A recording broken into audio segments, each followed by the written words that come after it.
7-yard line. That's a great call. Good play fake. Plummer will put it up, throws over the middle. Cool, touchdown. Quick flag. 3rd down and 5. Levitt swings it to Scatterboom. Scatterboom breaks defenders. Here it goes again. Another Scatterboom is the running back, and he is immediately met in the backfield, runs through the contact, and then throws a shoulder for good measure.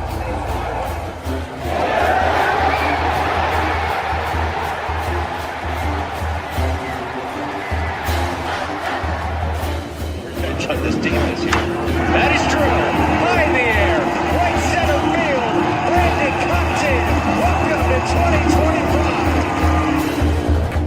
Today. Just run the other way. Defense still going back. Got the track. Walks up and down.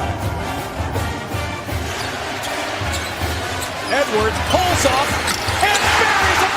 Richardson drives out for Robbie Ryan. Hurt 3 right on the money.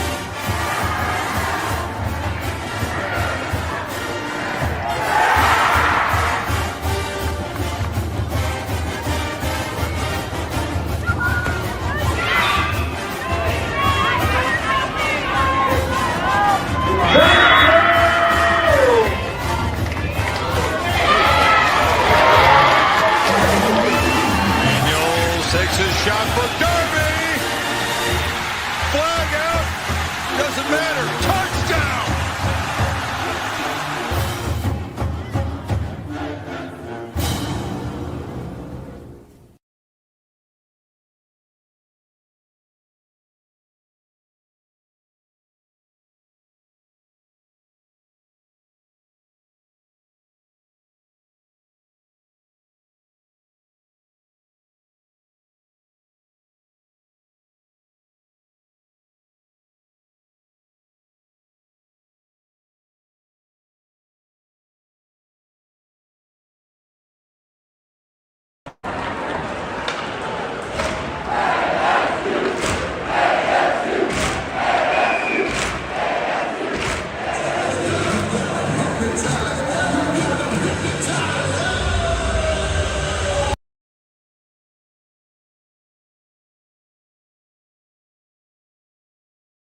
What is up, my Pitchfork Lunch peeps? Welcome on into Mike. What day is it? Hump day. Woo, woo. Yep, that's for Mama. It is Wednesday's edition of Pitchfork Lunch, and yes, I am here for you. So,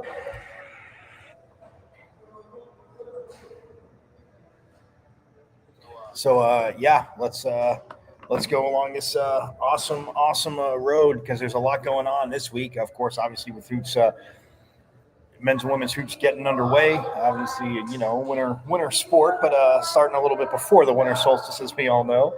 Anyway, but I am Michael Carazino at Diablo00 on X, artist formerly known as the Twitter. You guys know this. You guys love it. You guys are live there every day, Monday through Friday, 12 to 1. Yes, I know you know that. Plus, you can also go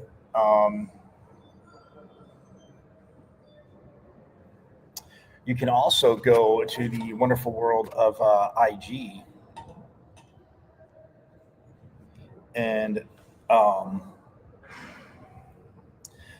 check it out there at michael.caratinudo.5. You see my name, just have the dot between the first and last and the dot at the last and then the number 5. Boom. There we go. We are absolutely rocking. So, yes, you can do it there. And then the YouTube channel, guys, go to YouTube and watch live. I definitely suggest that. Watch live on YouTube, enjoy it on YouTube, and then subscribe to the channel, because if you have missed anything, that would include season 1 and season 2. Now that we're in season 3, I would say, shame on you, but it's okay. We're good. But I would say, where were you? Shame on you and where were you? But you're here now, so it's all that matters. So force up to that. But go to YouTube, watch live, subscribe to the channel, because when you do that, you will get to see a plethora of phenomenal conver views and interviews, but conversations with coaches, players, voices, insiders, alum. A wonderful, phenomenal athletic director who we will have on next month.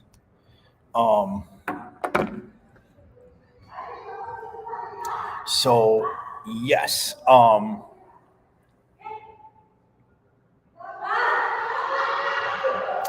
to YouTube and again, like I said, watch live, but subscribe, guys, because again, we go all around through just everywhere with in Sun Devil Nation, and again, much more coming obviously this season. So, but go to YouTube. You see my name, Michael Carazino, with the pages at M as in Michael, V as in Victory, C as in Champ 005 at MVC005 on YouTube, guys, and subscribe away.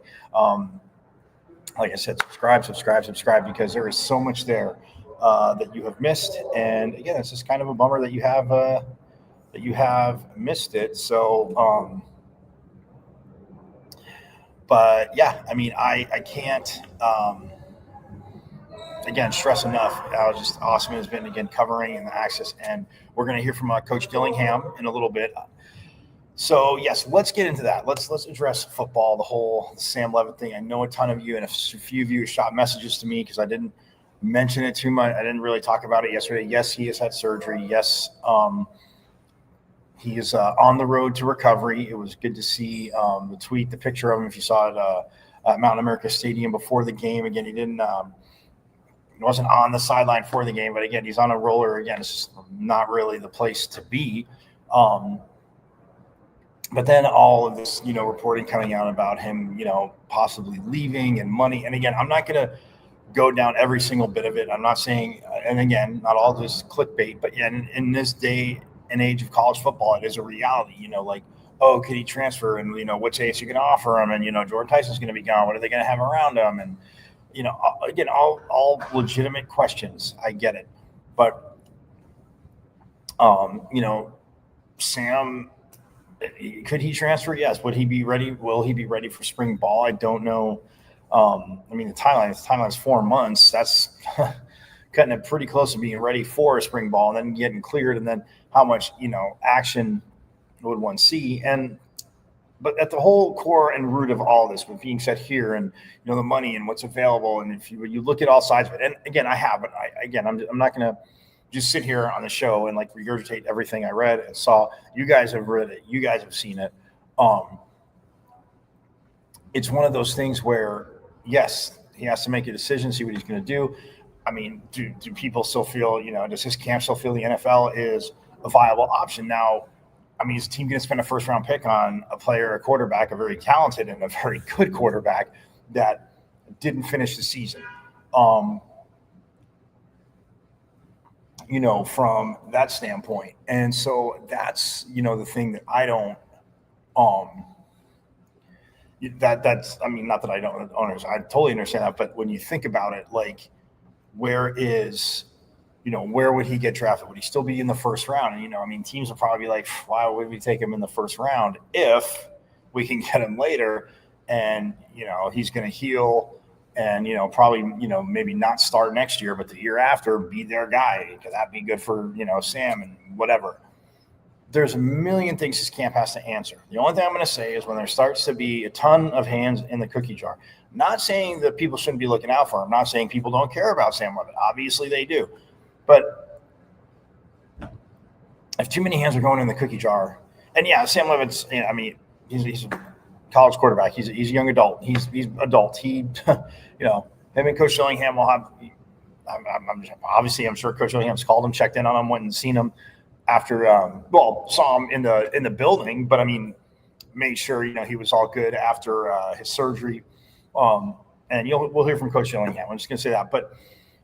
Look, all I'm saying, I'm not saying that the question can't be asked. I'm not saying that it's not out there, and I'm not saying teams don't try and poach or, they're technically not poaching. It's not a coach or a recruiting coordinator doing it. It could be, a friend, like, hey, come here and you'll get this much and blah, blah, blah. I get it.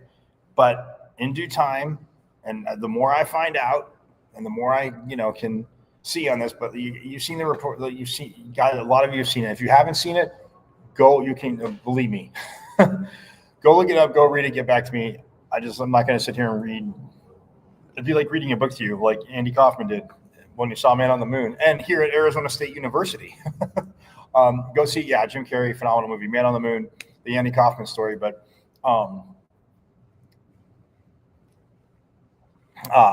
it mentioned, Arizona State, another movie gets an awesome shout out in because, again, we rule. But anyway, I digress. So look, yes, there's more. Not that I'm not poking around about it. You know how I feel. Again, there's stuff that's clickbait, and I could be like, I've heard this, and I could have heard something and say, run here and say, he's definitely leaving unless he gets, $72 million.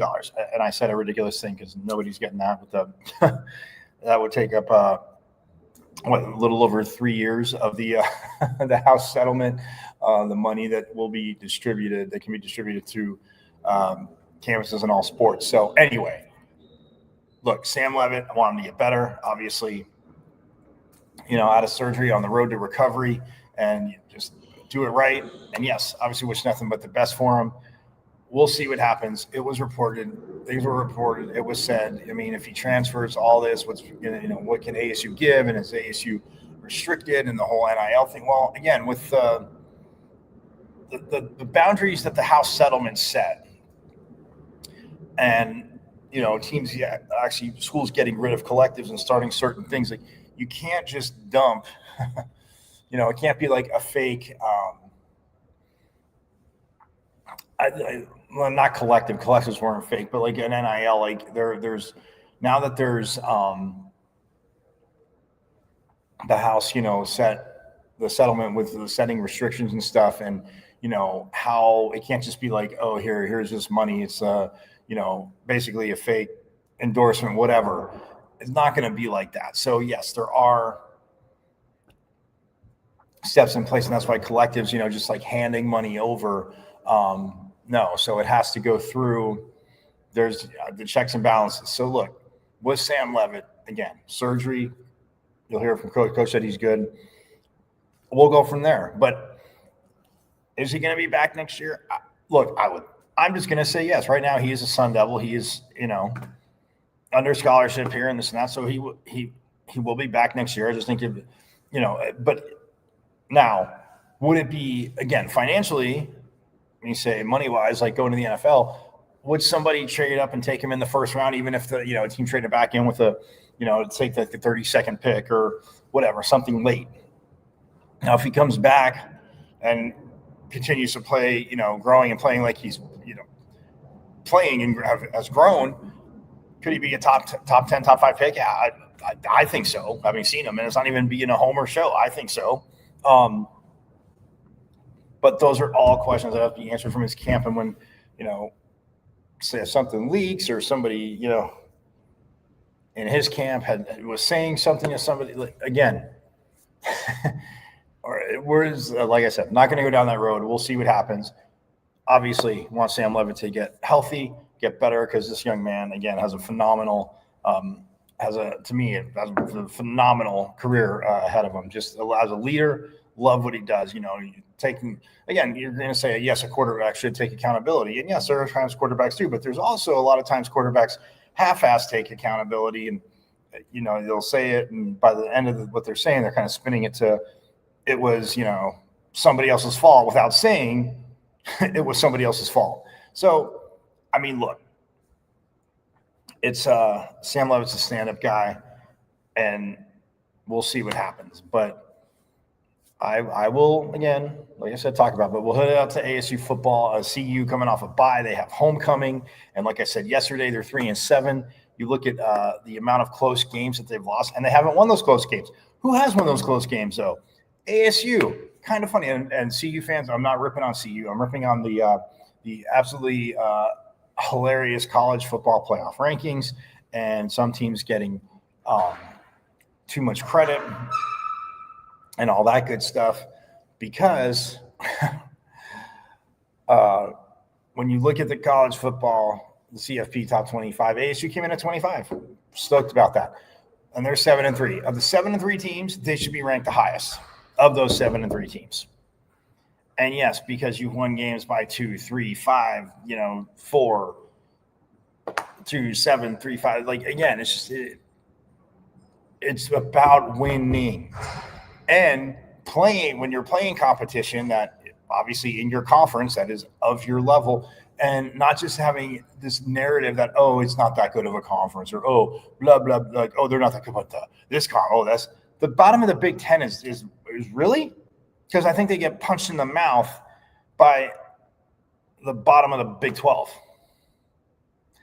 minus Oklahoma State. I don't know. Oklahoma State it's been a tough year, and they fired Mike Gundy. And again, nothing against Oklahoma State, but I'm just saying, like, you look at it, and I mean, these, the SEC and the Big Ten act like, oh, the bottom of the con. Like, if the bottom of the Big 10 was in the Big 12, those teams would get punched around, beat down, smacked around every week, like they're doing now in the Big Ten. So again, it's not really, it's just going across a plane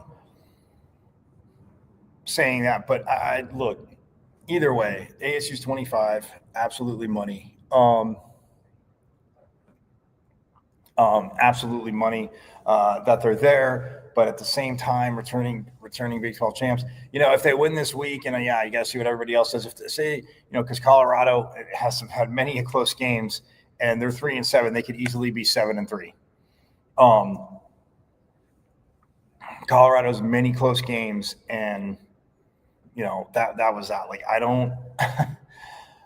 If ASU wins the game and say it's by like 7 or 10, there'll be like people are like, oh, I mean, look at that, and and the CFP, and of course it's a narrative, and you would think the people in there, like, again, if you win, but I mean, teams have won and gone down, well, that's the AP this year, but which is a joke. But look at all, like I said, look at all those teams, the matchups the SEC teams are playing the week before they have like a rivalry game in the conference. It's pathetic. It is absolutely pathetic. And I can't stand it. It's happened in college football for eons with, non-conference games and matchups. Now with a 12-team playoff, I mean, with a 14 playoff, I would have thought you would have wanted to get rid of them. With a 12-team playoff, you don't have to. Now that the SEC, is finally catching up to other conferences and playing 9 conference games. Oh, I mean, if they do play another Power 4, I mean, literally, I think they would be looking to play Division II schools if they could get away with it.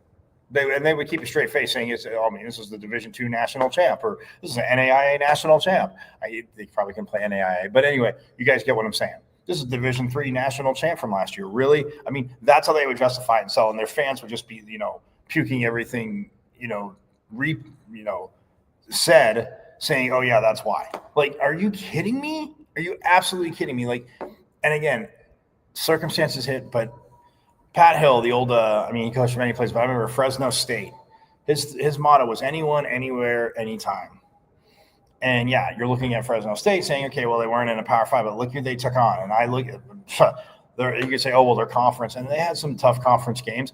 That being said, no, SEC team.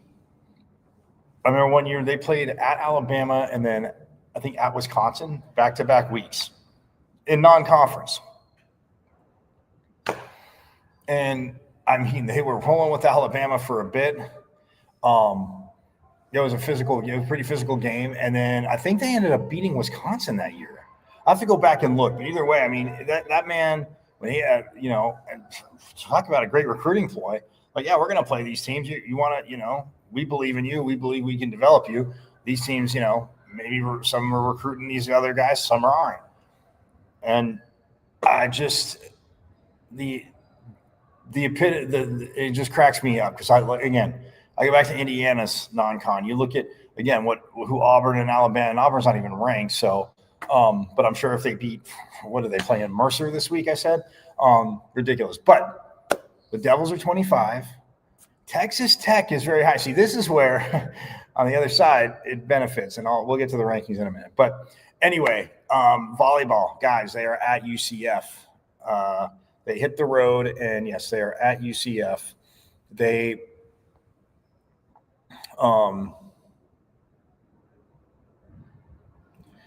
are up top, as we know. Yeah, see, tonight at this afternoon at 4 p.m. on ESPN Plus, the Devils will be playing.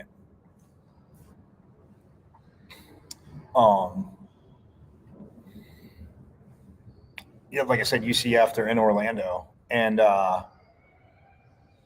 man, this volleyball team that's won over 20 games, is undefeated at home all season long. One conference match loss in 5 at Iowa State. I know I say it every day, but it's like to remind people. And then you see the rankings, and they actually had their wins last week, but they dropped a spot because SMU, and I did look at their schedule. SMU did beat Baylor earlier in the year. They got smashed twice by Pitt, who ASU lost to as well. And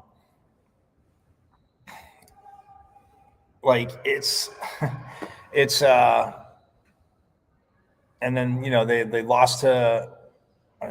I'll pull it up. I had it. But yeah, I'll get to SMU when we get back to volleyball, and I'll tell you the show. But they have played some ranked, but ASU's record against teams that they're playing, that these rankings, these teams have ranked and are still in the rankings, are there. So they beat Baylor, did SMU, but ASU has a better record against ranked teams. And, like I said, started at the time, Penn State was number 2. Pitt was number 9 at the time. They lost to Pitt in 3, but they beat Penn State in 4. And it was just, good for the team. And then you look at, they lose to number 2 Texas in 3. Had some injuries. I'm not saying they beat Texas. So, with the scores that we saw, again, Texas, very, very good. And then, they open up conference play against number 18 Kansas on the road. Yes, they were still ranked higher at the time. But they beat Kansas on the road in 5, sweep K-State and Manhattan in 5. And then come play Utah again, sweep them in 3. Baylor, number 16 at the time. Utah came here. Baylor was number 16. Beat them in 3. Colorado, 2 days later, is number 24 at the time. Beat them in 4 on your home court. And then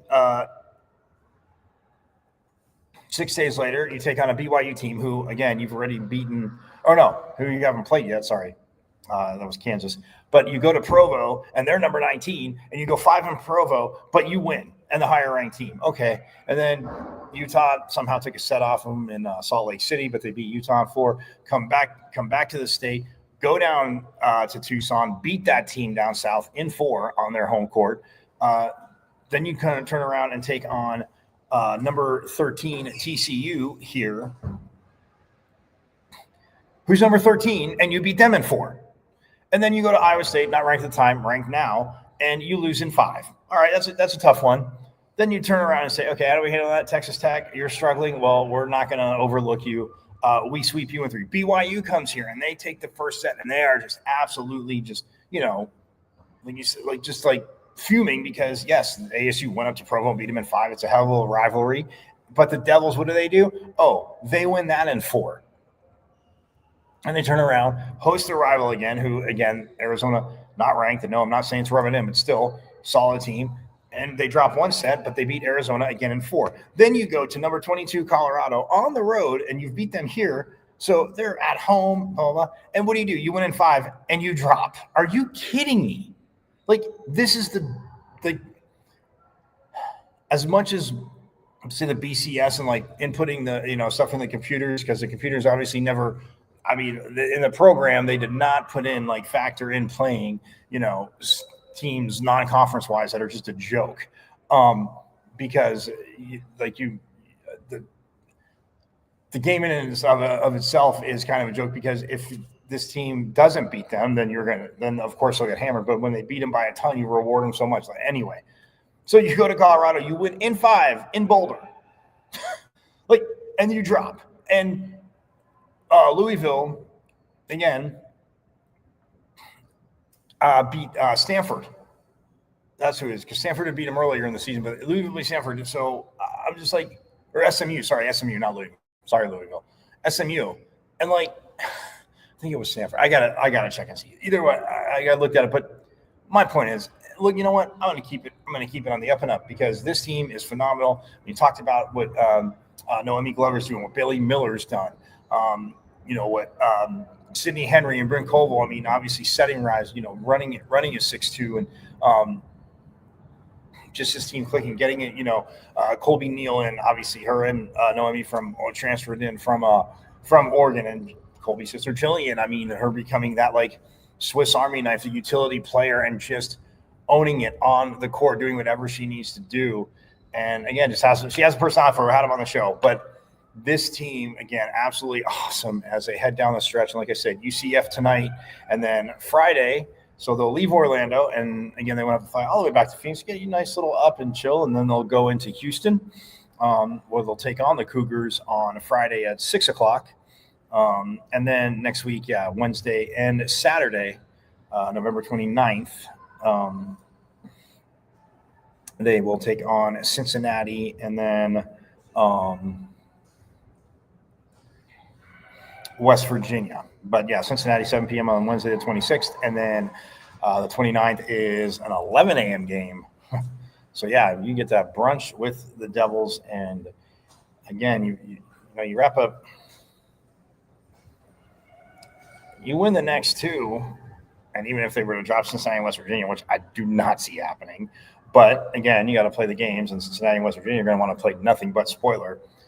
I mean, you beat UCF and you beat Houston, like, pretty much locks up the Big 12 for you right there. Or if teams actually, and other teams maybe lose, who knows? We'll see what happens. But, I mean, what Coach Van Neal, the staff has done, I mean, just, again, absolutely money. So I, again, look forward to that. Hockey will be home this weekend as we transition that. They are taking on Denver. Speaking of, Colorado football playing CU, going up to Boulder. But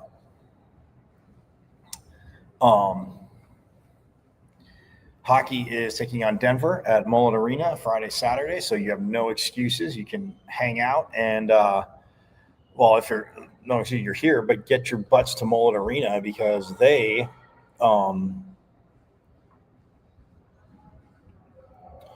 Friday, I want to say, is at 7, Saturday at 5. I don't think they have switched any of that, but again, we shall make sure, as the 4-7-1 Sun Devil hockey team led by Coach Powers again got that just, man, two solid games in North Dakota. Yes, they did lose 5-2. I mean, they were in third period, just North Dakota on their home ice made some plays, but then what happens the next night? They win 4-2. They did get an empty netter, but they do win 4-2. And man, against the number 6 team in the country. So I mean, back-to-back weekends, ASU played in conference play. The number 20 team in Colorado College, number 6 in North Dakota. And then now number 3, Denver, comes into Moeller Arena. Yeah, so this Friday at 7 p.m. and then Saturday at 5 p.m. Like I said, number 3, Denver, will be here. And, yeah, again, last year it was up at Denver when they Denver was ranked number 1, and ASU went up there and just their season ignited. I mean, they were playing pretty good hockey, but their season became very consistent and launched them. So again, we know Denver will come in here not wanting to do, even though they've obviously played since then, wanting to do the same thing, but for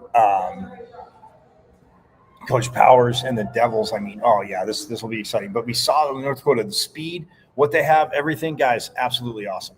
Absolutely awesome. So anyway, I'm going to take a quick break. When we get back, we're going to hear from Coach Dillingham. And again, what he had to say out of practice today. Again, asked about Sam Levitt, but the team, and because earlier, post game from Saturday, he had challenged the team to,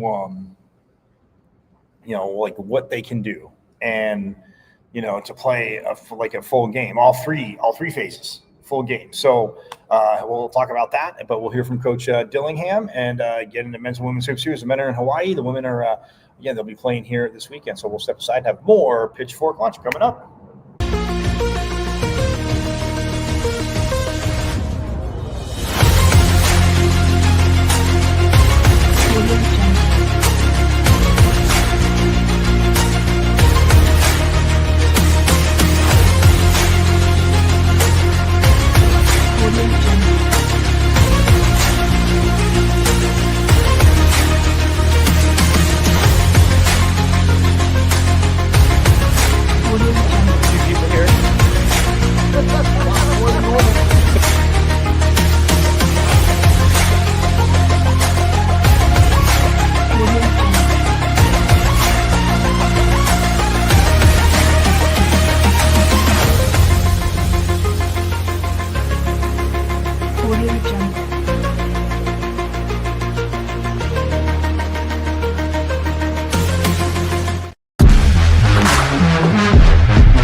All right, and we are back here on Pitchfork Lunch. I am Michael Carthino at Diablo00 on X, the artist formerly known as the Twitter. As you guys know, you see the show live there every day, Monday through Friday, 12 to 1. My IG, Michael.Carthino.5. The YouTube channel, watch live, but guys, do subscribe as you go to YouTube, and it's at M as in Michael, V as in Victory, C as in Champ 005. That's my page at MVC005 on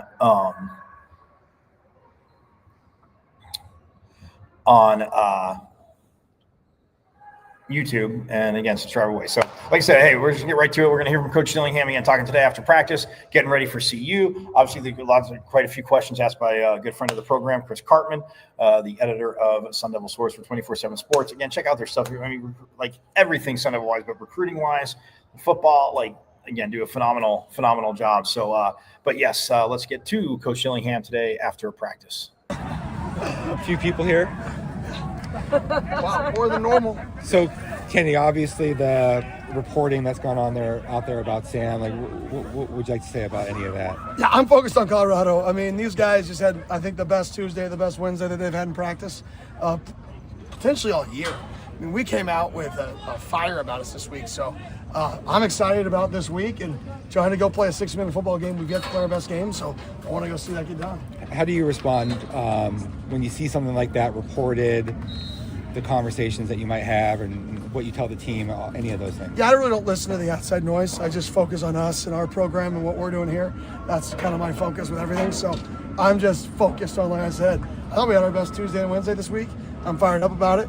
I'm excited to see if we can go play a 60-minute football game. Are you going to say anything about Sam Levitt's situation? I'm focused on Colorado and trying to play our best football game we can possibly play this Saturday. This team still has so much to play for.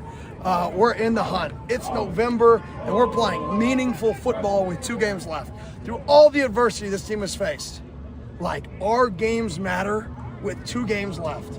There's not many teams who take the field and their games matter with 2 games left. We're one of those teams. I'm focused on that. So are you concerned at all about it being a distraction to anybody? No, we're focused on us. Our team, there's so many distractions out there in the world nowadays. We're so focused on us. Like I said, I thought we had our best Tuesday and Wednesday practice all camp. What does that say about your team that you had your best practice with all this stuff going on? I think sometimes outside noise isn't as big as the internal noise is. It's just different, right? We're focused on what are we going to do on third downs. We're focused on what are we going to do on base downs. Like, our guys are competitive. I challenged our guys this week about, like, what is the disconnect to preventing us from playing our best football game, from playing 60 minutes in all 3 phases. And that's why we went from inside the bubble and we transitioned outside to try to create, like, okay, the game's close. All right, what are we going to do to finish this thing? What are we going to do in the third quarter? How are we going to finish this thing? And we got to be better in those moments. So we're trying to create, even in practice structure, like an emphasis on being able to finish better. How's just the nature of college football these days where you have things like this pop up at this time of year?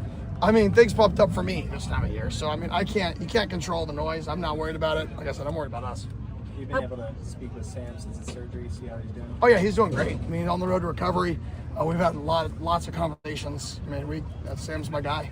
I have a great relationship with Sam. Everything I've ever said about him is absolutely true.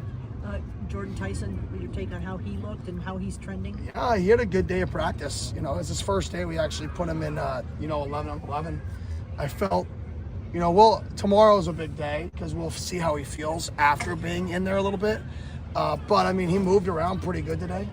Honestly, better than I expected. So now we got to see how his body responds to that because it still wasn't full speed. It was looks full speed because he's really good, but it's still not full speed yet. He's going about 85, 90. So we'll see how his body responds tomorrow with a really light workload today, and then go from there on Friday. But it's possible for him this week. Yeah, he's been shooting for this. This is what he's wanted. I've been kind of the one trying to tailor him back in terms of, like, we need to progress you back at the best rate that's the safest for you. So, I mean, I think we've done that, and I think he's at that point where let me get out there, see what I can do, see if I feel good, and then see how my body responds tomorrow. So, I wish I could give, like, a definite answer because I like to give the real information, but I really do think it's kind of a questionable, doubtful. I don't know how all these percentages work. He may or may not play full, right? That category of where he's at. Guys good? Did you expect Sam? Me personally, I'm so focused on Colorado. I don't even care. It's like people saying, do you expect to be back next year? What do you want? People it's the same game. I'm so focused on these guys. That's my number one focus. Wait, you said you don't care, but that doesn't mean you care whether Sam's back. It's not. You mean it's not your focus right now? Of course. Just My making focus sure. right now is Colorado. Is what I'm saying. Like, I'm not gonna get distracted. You know, it's not fair to these guys to take anything away from, you know, the main thing. And right now, the main thing is us want to play our best football. Coach, you mentioned obviously like playing a full 60 minutes or challenging the guys. And you said the best Tuesday and Wednesday. What, I mean, specifically did you see that just kind of the bounce in our step? I feel like we had a pep in our step. Good to see you. Welcome back. I feel like we had a pep in our step today. Bouncing around, pep in our step yesterday. You guys are out of practice. I'm sure you guys felt a little bit of like, oh wow, there's some good energy out here. So I just thought the energy was good. Whether that translates to getting our butt kicked, and we'll find out, or it translates to playing good football. But I do think we had a good week of work. Thanks, guys.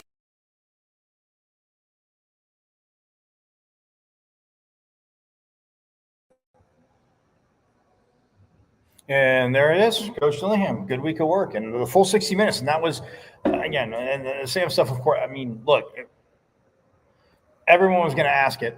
And Chris just rolled with it because the kind of the crowd, yes, that and there's people out of practice, but like Coach said, a little more than usual, maybe for the Wednesday. But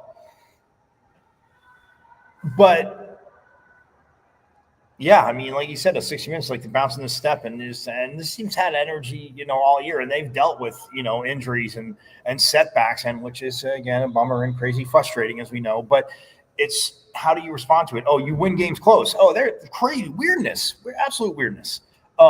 You win games close. So I just, yeah. And tomorrow we'll hear from offensive coordinator Marcus Arroyo. Obviously, you know, Jeff Sims growing, stuff like that. So yeah, tomorrow on the program we'll talk with Marcus Arroyo.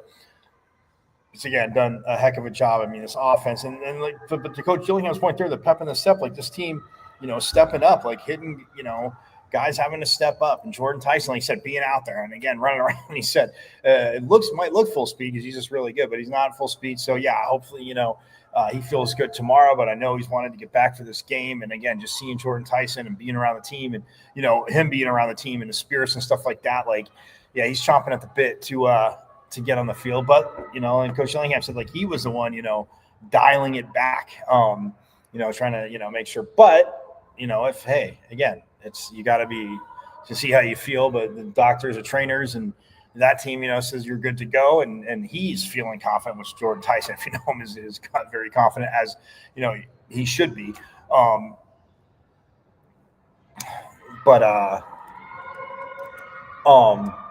Yeah, so that'll be very interesting. And yeah, you know, the special teams. I know obviously Coach Regal, you know, is out on you know, the health.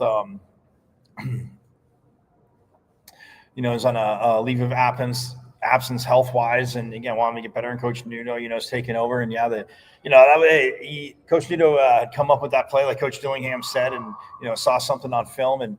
But yes, very Coach Regal influenced-esque, because he does he loves pulling the trigger on those trick plays. And if you know, if they're there, yeah, you can't do it every single time because teams will be like, oh, they're just going to shut it down. But yeah, so again, definitely, obviously, with prayers to Coach Regal. Want him to get better.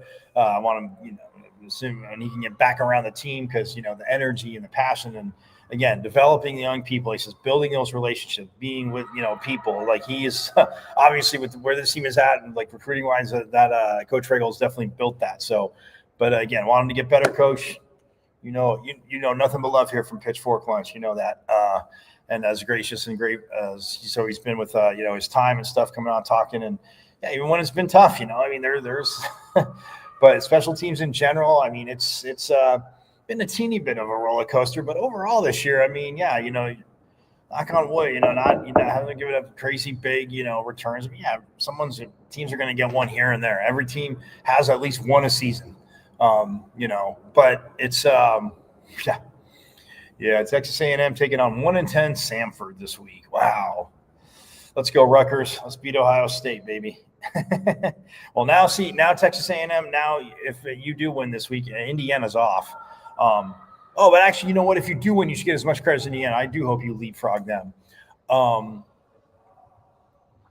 But yes, so the rankings. Let's end on this. So if you saw the CFP last night, you guys know them. Ohio State number 1.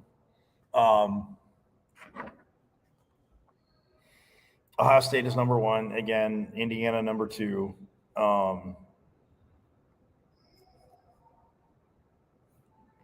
Indiana's number 2, and I'm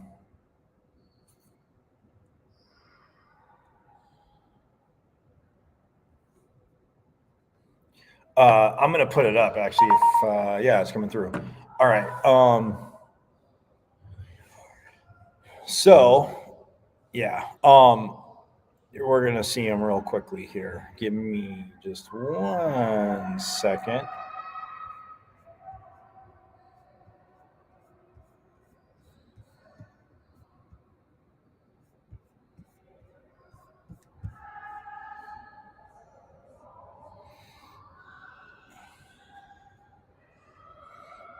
All right, here with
I put this out yesterday as, you see that record-wise and who they've played out of conference and who they've beaten, because ASU has beaten the 5th-ranked team in the college football playoff better than anyone that Missouri has beaten. I mean, facts. And they should be, and even Tennessee, because Tennessee's the highest-ranked 7-3 team, and seeing there's like, ASU's done. I mean, look, NAU was number 18 in the FCS when the preseason ranked when they played them, or ranked when they played them, I should say. And then, yeah, I mean, they have a shot to finish 8-4. Texas State's under 500. Mississippi State, has I think lost 2 in a row now, but I mean, it's SEC. SEC fans, you don't get talking out of both sides of your mouth. So ASU gets huge credit for that because they were down 17-0, and then they punched them in the mouth and went up 20-17 before, again, one play at the end. The only play that Mississippi State makes in the second half, it happened to be then. So that happened. So, yes, you were lucky. It was lucky because that play's run, 4 or 5 more times, you don't get the touchdown. I guarantee on a Brown defense, you don't get the touchdown. The way the defense has been playing, you don't get the touchdown. So the ASU doesn't get credit for that, but other teams get credit for beating somebody by 73 points because the other team has no depth, but they're awesome. Ridiculous. But ASU should at least be number 17 right now. Because then you're sitting there thinking, okay, you beat Colorado, you turn around and you beat the team down south. There you are, 9-3 again. And if Texas Tech slips up, we do need Houston to slip up. So let's go TCU and Baylor. TCU or Baylor, let's go. Let's smack the Houston around. Forks up to that, right? Pitchfork lunchers. But again, and so ASU's won games by like 2, 3. Yeah, because both TCU and Baylor were by 3. When we look at, so they beat NAU 38-19, but beating somebody by 19, that's not enough. They're ranked, but they're going to go down a little because SEC fan has to, Big Ten fan, Indiana's going to play Indiana State. NAU would kill Indiana State, guaranteed. For Charles Barkley, guaranteed. Fall to Mississippi State 24-20. You turn around, beat Texas State 34-15. Back-to-back weeks. Baylor, you beat them 27-24. Gomez buries, game-winning field goal. TCU, you get down, but guess what? Bam, you bounce back 27-24. You go to Utah, all right? Utah not ranked at the time, but 42-10. You get your butt handed to you. You punched in the mouth. Look, Utah's a good team, no excuses.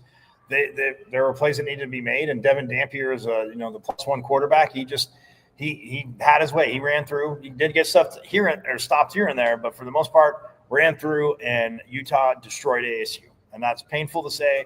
But yeah, ASU had. They pretty much after the end of the first quarter, they had no chance in that game. And then you turn around, you come home the next week, and you have Texas Tech, and you're like, you know what? Or TCU, and then it was off a bye, so you get a bye, and then you play Utah that way. That was the tough part too. They were both coming off byes actually. And then you turn around, Texas Tech, get a lead, but you beat Texas Tech 26-22 on your home field.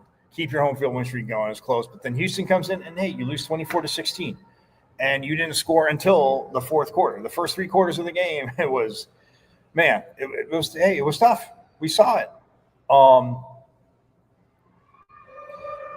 So you lose that, but you turn around, you go to Iowa State, you go to Ames, and it's, Jeff Sims gets a start. Yes, he does running, but you win 24-19 on a team that had lost the week before. Also, and rematch of the championship game. They had Circle have it on their mind, and weather wasn't the best, but man, conditions weren't the best. But ASU wins that 24-19. Oh, but it's a 5-point game. Well, can't give them too much crowd. I mean, it's a road win, but it could have won. When you hear people talk about the SEC and talk about it, it drives me absolutely maddening and insane, because you can't tell me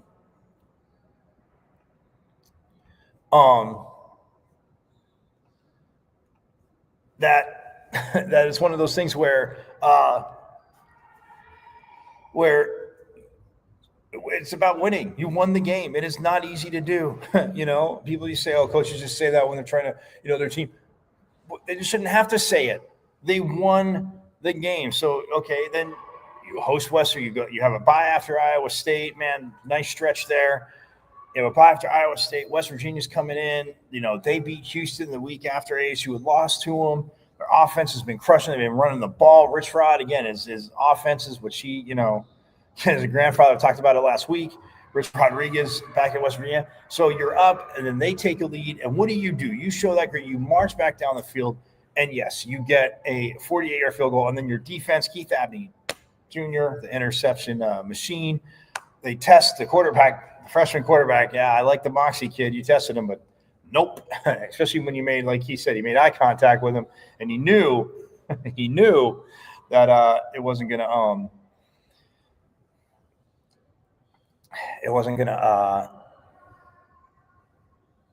he's like, he made eye contact. He goes, I knew it was coming at me. And again, a hell of an interception, made the play. But you win 25-23. So you win. Okay, notice how I say win after all these. You win by 2. Go at home. Up the whole time. They come back a little bit. I mean, you gave Mississippi State huge credit, you know. ASU was down.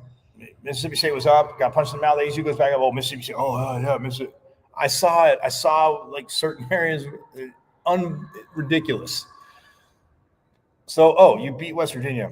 You're up. 25-23, you beat them. Iowa State, you beat them. 24-19 in their house. So you win by 5. Okay, you lose by 8 to Houston. Oh, Texas Tech is number 5. Well, it should be a tough matchup, and it was a tough matchup, and you gave them their first conference loss, and their only one so far, 26-22. Oh, but that's you go and then you lose by 32 to Utah. That is bad. But then the week before, number 24 team in the country. 27-24 in your home field. Conditions, it ended up being decent, but I mean, pregame conditions, was terrible. The week before, on the road in Waco, 27-24 again, you beat Baylor on the road. Then you take care of Texas State at home, 34-15. Mississippi State, you fall 24-20. But after playing a not so good first half and then punching them in the mouth, literally dominating the third and 98% of the fourth quarter, 99% of the fourth quarter. You dominated the 99% of the second half. And you fall 24-20. You beat any, again, 7-3 overall. 5-2 in conference, loving it. They won 2 in a row. 5-1 at home. Again, last year undefeated at home. This year they have a chance to go 6-1 at home, as that team down south will be up here. To close out the season, regular season, 2-2 away. You win at Iowa State, you win at Baylor, you lose at Mississippi State, and you lose at Utah. Okay. So, I mean, which one is it? But to be back in at 25, it's good to see you. They still have beaten number 5, and that alone should put them up at least 17 now, where Tennessee was. So I just my math, and believe me, being a math snob, the math adds up, kids. It does add up. So, but volleyball tonight, guys. Do not forget, they are first serve is going to be 4 p.m. Local time here, because they are at UCF, which is in Orlando, Florida. They're at UCF. And 4 p.m. And let's see. I mean, like I was telling you guys, I told you, you know the stats. Noemi Glover had to miss some time, is leading the team with 321 kills. Bailey Miller, she's in the 300 club too, at 302. Tatum Parrott at 165. Colby Neal again in the middle at 126. Kyla Presley again outside. When work has to, when the ball has gone to her, she's been called upon. And she's hitting 189 for the year. Ella Lamagora, 117. So, I mean, you have some, but you have 6 players all over 100 and 2 over 300. So, I mean, look, Bailey Miller, Noemi Glover, that is a hell of a 1-2 punch. Yes, Nebraska still has not lost.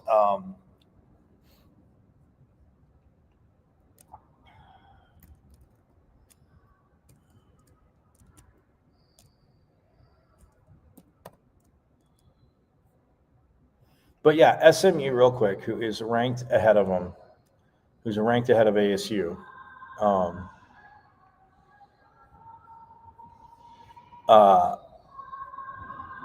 Okay, so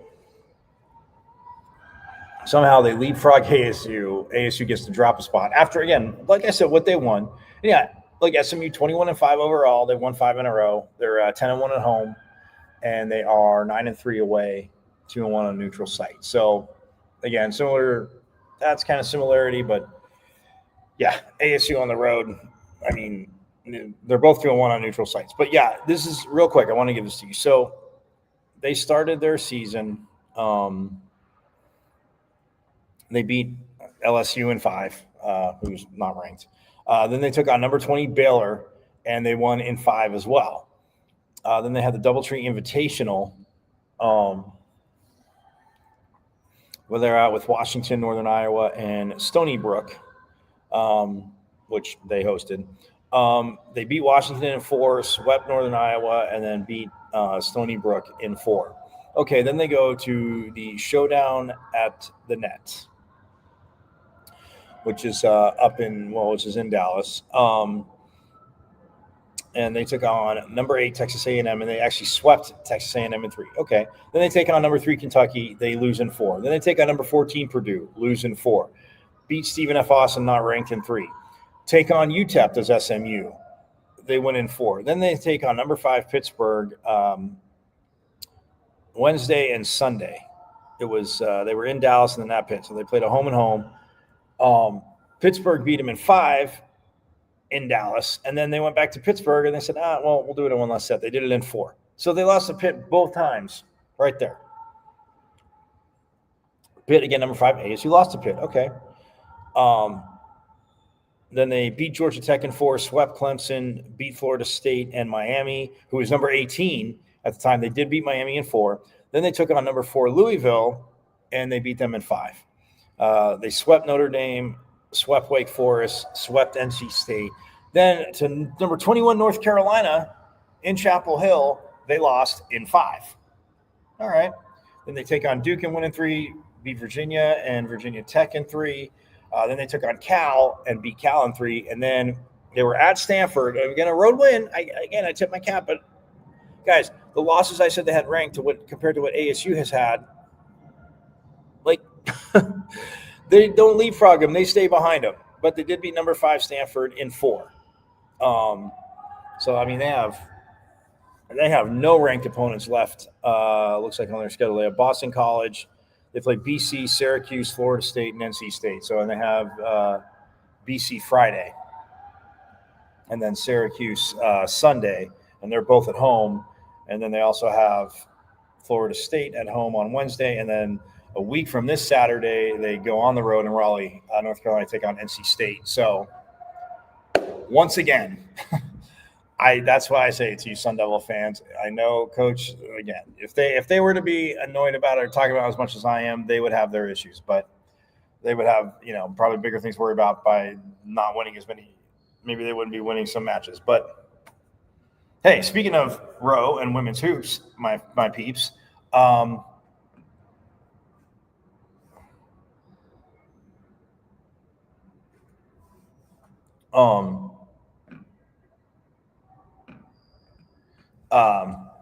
women's hoops will be taking on UNLV. We're going to hear from Molly Miller tomorrow, and some players is going to go get some check out practice later on today. So yes, that in and of itself is very awesome. And then what was I going to say? Yeah, they have UNLV obviously Saturday, which that game is, I want to say at 2:30, 2 o'clock. Let me see.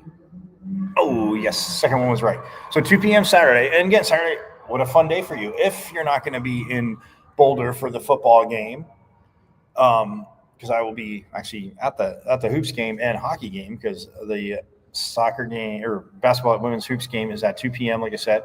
And hockey, the men play in Denver again, that is at 5 p.m. So, yeah, little nothing wrong with a little hoops and a little hockey day. That is absolutely awesome. So, yeah, we shall go from there. But they have UNLV, and again, the team 4-0 so far. Coach Miller, I'm going to keep saying it, the 300-win club as a head coach.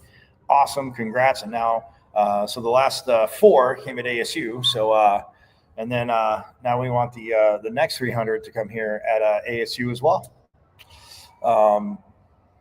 So that is who they have. And let's see, UNLV.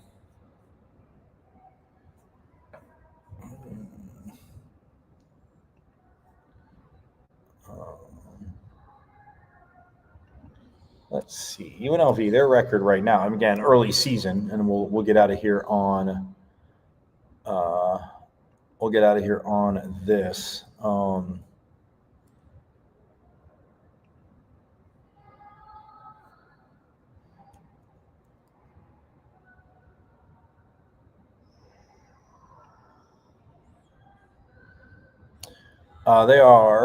The Lady Rebels are 2-2 right now, as they have.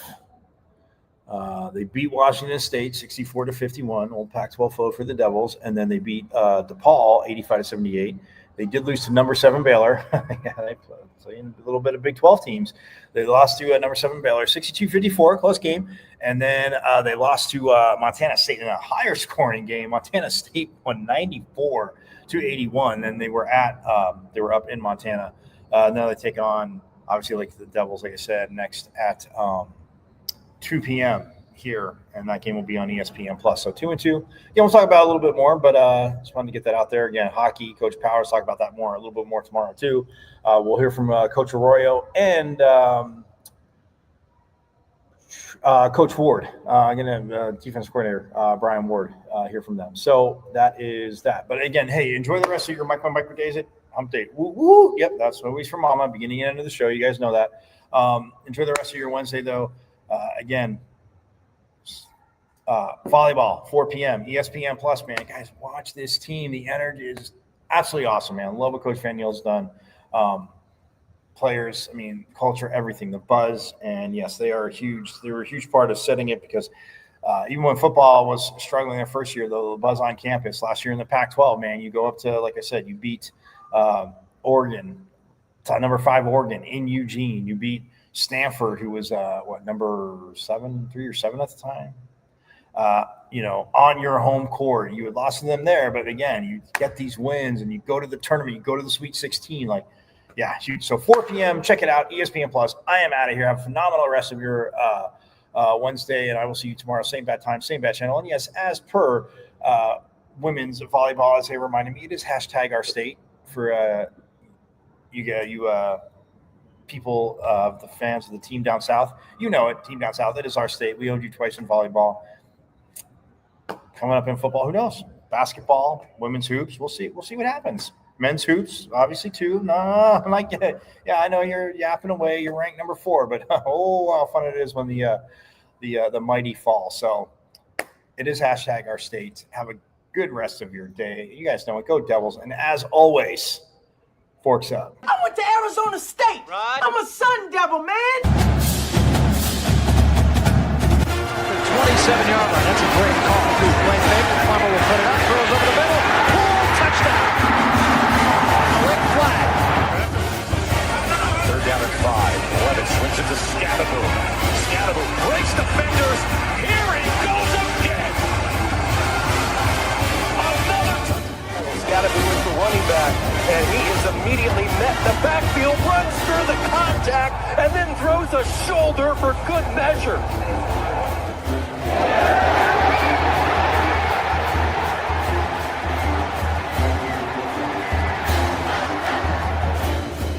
This team is here. That is true. High in the air. Right center field. Brandon Compton. Welcome to 2025. Not today. This one the other way. It gets no going back. That's the drag. Walks up and down. Edwards pulls off and buries it. Richardson drives out for Robbie Ryan. Hurt 3 right on the money.